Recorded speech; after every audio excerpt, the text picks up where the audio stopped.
নমস্কার বন্ধুরা, আশা করি সবাই ভালো আছে। এখন বাজে রাত্রি 2:55। তো রাতে আমরা ঘুমোচ্ছিলাম, দিয়ে একটা কুকুরের খুব কান্নাকাটির আওয়াজ হচ্ছিল। দিয়ে অস্বাভাবিক লাগাতে আমি পাশে একটা বাড়ি আছে, সেই বাড়ির থেকে কান্নার আওয়াজ ভেসে আসছিল। তো আমি জানালা খুলে দেখলাম, তা আশেপাশে কোনো কুকুর দেখতে পাচ্ছিলাম না। একটু আমার অস্বাভাবিক লাগাতে আমার হাজব্যান্ডকে আমি বলি, চলো তো একবার দেখে আসি। বাড়িতে তো সবাই হয়তো শুয়ে পড়েছে, কুকুরটা কোথায় কাচ্ছে, কোনো অসুবিধা হলো নাকি।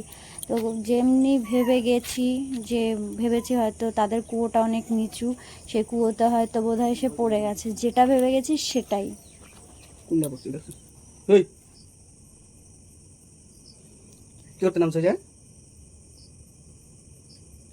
জল নাই নাকি বেশি, নাকি জল বেশি আছে বলেই তো উপরে কি অবস্থা। দেখি ওকে কি করে তুলতে পারি। তোমরা ঠাকুরের কাছে প্রে করো যাতে ওকে ভালোই ভালো আমরা ওপরে তুলতে পারি। ঠিক আছে।